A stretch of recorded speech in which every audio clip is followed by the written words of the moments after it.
राम राम जी। आत्म मंथन में आपका स्वागत है।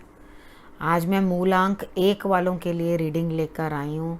और मूलांक 1 वाले, आपको पता है, सूर्य से प्रभावित होते हैं। सूर्य की आराधना उनके लिए सर्वश्रेष्ठ रहती है।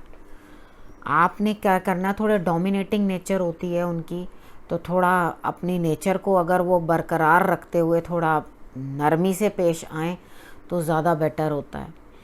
अब हम बात कर लेते हैं उनकी प्रेडिक्शन की, किस तरह से उनके लिए वीकली जो है रहने वाला है। ठीक है, तो हम बात करते हैं संडे की। संडे वाले दिन उनके लिए किस तरह से रहने वाला है। सबसे पहले तो सूर्य की आराधना ज़रूर आप करना मॉर्निंग के अंदर। ठीक है, कुछ ना कुछ कहीं ना कहीं से आपको लाभ प्राप्त होता हुआ दिखाई दे रहा है, जो कोई और आपको लाभ करवाएगा। और कोई भी कार्य आप करने वाले हैं उसके अंदर आपको सक्सेस मिलेगी। ठीक है, उसके बाद मंडे की बात कर लेते हैं। अब मंडे को आपका दिन कैसा रहने वाला है। जीवन साथी के साथ अच्छा समय व्यतीत होगा, और आपको अपना अगर कोई पार्टनर भी है उसके साथ भी आपका तालमेल अच्छा बैठेगा। और ज़्यादा परेशान होने की ज़रूरत नहीं है, क्योंकि आपका जो भी कार्य है जो आप अपने पार्टनर के साथ मिलके करने वाले हैं, बस वो पूर्ण होने ही वाला है। तो अपनी आशा जो है वो छोड़ना नहीं, और आप बढ़कर आगे होकर उस कार्य को कैसे भी करके पूर्ण करें। क्योंकि जब वो कार्य पूर्ण हो जाएंगे तो आपके भी गृहस्थी के अंदर जो है शांति आएगी, और आपका अपने जीवन साथी के साथ जो है संबंध अच्छा बैठेगा, और मंडे वाला दिन आपके लिए बेटर रहेगा। अब आपने करना क्या है, आपने जल चढ़ाना है शंकर भगवान को। ठीक है, और उसके अंदर आपने मलका मसर के थोड़े से दाने जो हैं वो डालने हैं, और वो आपने शंकर भगवान को जल के रूप में वो अर्पण करना है। अब तो खैर मंदिर वंदिर भी खुल रहे हैं, लोग जा रहे हैं आ रहे हैं, आप जा सकें तो करें। अगर नहीं जा सकते तो आप एक कोई भी बॉक्स लगा दो जिसके अंदर आप नॉर्मल 1 कटोरी भर तो कम से कम दाल जो है, अगर आपने शंकर भगवान को चढ़ानी है तो आप इतनी सी चढ़ा कर आएँ, ज़्यादा नहीं। लेकिन अगर आप किसी को दे रहे हैं उसको, तो वो आप भगवान जी के आगे अपने ही घर के मंदिर में रखो। अगर नहीं जा रहे हो तो उसके बाद 1 कटोरी तो कम से कम हो कि कोई एक टाइम का खाना तो बना ले, तो उसे आप अंदर रख दें। ठीक है, एक बॉक्स के अंदर। तो 2-3 बार इस तरह से कलेक्ट करते रहें हर ट्यूसडे को। और उसके बाद, यहाँ मैं मंडे की बता रही थी आपको, वैसे अदरवाइज़ आप ट्यूसडे को कर लें और कलेक्ट करके उसको रख दें। लेकिन ये वाला उपाय जो मैंने आपको बताया ये मंडे को करना है। तो आप उतना दें किसी को, कम से कम वो अपने घर में बना भी पाए। ठीक है, अब हम बात कर लेते हैं ट्यूसडे की। ट्यूसडे वाले दिन के लिए आपके लिए कोई दूर से कोई संदेश आने वाला है, या आपको कोई दूर रहने वाला कोई है उसकी याद आ रही है, आप इमोशनली उसके साथ वहाँ पे स्टक हो, ध्यान करते जा रहे हो बार बार। कोई मित्र हो सकता है, या कोई कार्य बनने वाला हो सकता है जिसके लिए आप सोच रहे हैं कि कब मेरा कार्य बनेगा, लेकिन इमोशनली आप डाउन हो रहे हैं। तो आप अपने इमोशंस को बैलेंस करके रखो। ठीक है, और पाउडर अप्लाई करना मत भूलना उस दिन। ठीक है, नहाने के बाद आप पाउडर अप्लाई कर लो। उसके बाद आपने करना क्या है, माता का सानिध्य प्राप्त हो जाए तो माता से भी बात कर लेना, उनसे फ़ोन पे बात कर लेना। और ट्यूसडे को भी आपने शंकर भगवान की आराधना करनी है और उन्हें जल चढ़ाना है। सेम उपाय आपने रिपीट करना है मलका मसर की दाल वाला ट्यूसडे को भी। ठीक है, उसके बाद आपका मन इस तरह से हो जाएगा जैसे आपने कुछ सोच तो रखा है कि हाँ ये काम मेरा होना है होना है होना है, ध्यान तो है, आस तो है उस चीज़ की, लेकिन क्या करेंगे, उस तरफ निकल पड़ेंगे उसे पाने के लिए, उसको अचीव करने के लिए चल पड़ेंगे। तो ये अच्छी बात है, कोई गलत बात नहीं है। लेकिन ओवर इमोशनल होके चलोगे तो मन दुखी होके निकलेगा। तो आपने अपने इमोशंस को पहले कंट्रोल करना है, और उसके बाद आप अपने कार्य के लिए या जो भी चीज़ के लिए आप अचीवमेंट के लिए चलना चाह रहे हैं तो आप अपना काम उस दिन शुरू कर सकते हैं। ठीक है, अब हम वेडनेसडे की बात कर लेते हैं। वेडनेसडे को आपने कोई कार्य ऐसा किया है ज़रूर, या जिस जगह आप चल रहे थे उधर से आपको अच्छा रिजल्ट मिला नहीं, तो आप मन ही मन में दुखी होंगे। दुखी होने की बजाय जब हमें किसी चीज़ से कुछ नहीं मिलता ना, तो हमें वहाँ से एक एक्सपीरियंस मिलता है।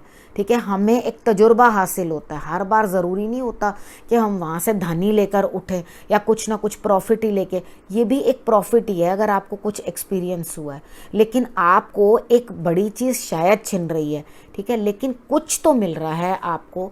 बस थोड़ी सी अपनी विजन के अंदर इम्प्रूवमेंट लाओ और अपने इस चीज़ को देखने की कोशिश करो, क्योंकि आपके लिए आशा की किरण कहीं और दिखाई दे रही है। ठीक है, आप आशा मत छोड़ो, दुखी मत हो, लेकिन आप क्या करोगे, पछताते रहोगे उस चीज़ के लिए। अब आपने सीख लिया है, अब आपको समझ में आ गई है कि हाँ, मुझे किस तरह से अच्छे और बुरे को, यानी कि अच्छाई और बुराई को मथना है और उसमें से अपने लिए बेनिफिट निकालना है।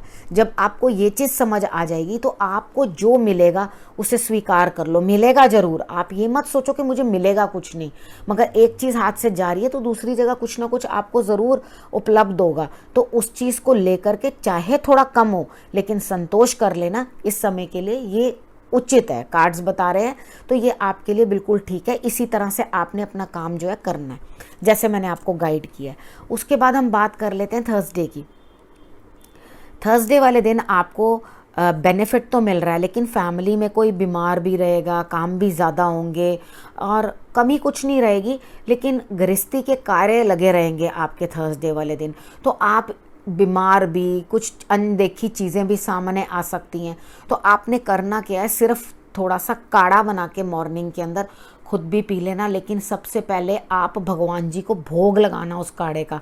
ठीक है, जैसे हम अगर गला बहुत ख़राब है, ठीक है, तो आपने रोज़ पेटल्स, जो देसी गुलाब होता है उसकी रोज़ पेटल्स आप ताज़ी भी ले सकते हैं और सुखा के भी ले सकते हैं, और तुलसी के पत्ते, इनको भी मिक्स करके आप पी सकते हैं। आप मुलट्ठी भी पी सकते हैं, मतलब जिसमें आपको कंफर्टेबल लगे वो आप काम कर सकते हैं। मुलट्ठी या एक काढ़ा भी मिलता है, उसका बनक्शा टाइप मिलता है, उसको भी आप ले सकते हैं। दिव्य पे के नाम से पतंजलि पे अवेलेबल है, उसको आप ले करके उसको भी पी सकते हैं। यानी कि आपसे बहुत सारी चीज़ें नहीं बनती तो आप उससे लेकर वो पी लें, वो भी गले के लिए बड़ा सूदनिंग और आपकी हेल्थ जो है वो अच्छी रखता है। मगर उससे पहले आपने उस काढ़े का भोग भगवान जी को ज़रूर लगाना है, ताकि हेल्थ इश्यूज़ जो आपके परिवार में आ रही हैं वो ना आए। ठीक है, कोई दिक्कत ना आए। हाँ, लेकिन सहयोग जरूर लेना परिवार का। सोचो मैं हर काम खुद ही कर लूँगा, खुद ही कर लूँगा। जब आपको अकेले काम करना होता है तो मैं गाइड करती हूँ, लेकिन यहाँ पर आपको पूरे परिवार का सहयोग लेना है। तो सहयोग लेकर ही आप आगे चलोगे, तो उसके अकॉर्डिंग आप जो है संभल के चलना। ठीक है, अब हम बात करते हैं फ्राइडे की। तो फ्राइडे वाले दिन आपके लिए क्या रहने वाला है। फ्राइडे वाले दिन आपके लिए कुछ ना कुछ जो है इमोशनल, आपको कोई निर्णय लेना पड़ेगा। यानी कि 1 मिनट में आपके सामने निर्णय आएगा, आप इमोशंस के साथ निर्णय ले लोगे। तो जब हम बड़े इमोशनल होते हैं ना, जाओ हमने तुम्हें ये दिया, मतलब वो नहीं करना चाहिए। जाओ हमने तुमसे ये छीन लिया, वो इमोशंस में कभी भी कोई फैसला मत करो। ठीक है, तब रुक जाओ। ये जो टाइम है आपका दोस्ती करने का है, किसी के साथ आपकी फ्रेंडशिप होती हुई दिखाई देती है। ठीक है, किसी के साथ आपका रिश्ता बनता हुआ दिखाई दे रहा है, तो अपने इमोशंस को वहाँ यूटिलाइज करो, उनसे दोस्ती करो। किसी से आपके सामने कोई ना कोई आएगा जिसके साथ आपकी फ्रेंडशिप हो जाएगी। ठीक है, जो आगे जाके आपको लाभ भी देने वाली है। तो इस दोस्ती को अनुभव करो, इमोशंस बड़े हाई हैं आपके। उसके बाद आप अगर शंकर भगवान को जल चढ़ा दोगे और उसके बाद वहाँ पे कपूर जो होता है एक, वो उन पे चढ़ा दोगे, तो आपके लिए बहुत ही बेटर रहेगा। ठीक है, ओम नमः शिवाय का आप जाप भी करो। अगर ये आप जाप करोगे तो आपके इमोशंस जो हैं काफ़ी अच्छे से कंट्रोल्ड रहेंगे और आपका जो काम है वो बढ़िया स्थिति बन जाएगी काम की। अब हम बात कर लेते हैं सैटरडे की।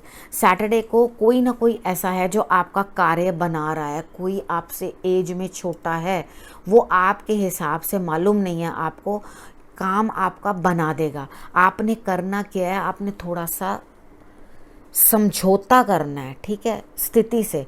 ये नहीं है कि अड़ के बैठे रहो या जिद करके बैठे रहो, नहीं नहीं मुझे तो ऐसा ही करना है, एडजस्ट कर लो। ठीक है, ऐसा मत जिद करो, क्योंकि जिद करने से उल्टा आपका नुकसान हो जाएगा। अगर आप समझौता कर लोगे ना उस चीज़ के लिए, यानी कि ये कम मिल रहा है मुझे, कोई आपको कह रहा है ये ना इतना नहीं, इस चीज़ के हमें अंदर इतना नहीं, नहीं मैं तो अभी और बेनिफिट लूँगा, वो चीज़ नहीं। आप उस चीज़ में समझौता कर लो, एडजस्ट करके उस डील को कर लो। तो आपको जो कॉम्प्रोमाइज़ करना है वही आपके लिए बेटर है। आपके लिए जिद अड़ा के अलग से अपनी पॉलिसीज़ बनाना ठीक नहीं रहेगा इस टाइम पे। तो आप सैटरडे वाले दिन ये काम ज़रूर कर लेना, लेकिन अपने छोटे की हेल्प ज़रूर लेना। ठीक है, वो अपने आप आपका काम जो है वो बना देगा। ठीक है, अब आपके लिए जो मैंने ये टैरो कार्ड रीडिंग मूलांक 1 वालों के लिए बताई है, जो छोटे छोटे टिप्स आपको बताई हैं, उसे आप अपनी लाइफ के अंदर एडजस्ट करने की, हर दिन के अकॉर्डिंग कोशिश करो उसे एडजस्ट करने की और उसे उस तरह से ढालने की। और इस वीडियो को मैं यहीं समाप्त करती हूँ और अगले हफ्ते आपसे फिर से मिलूँगी। नमस्कार।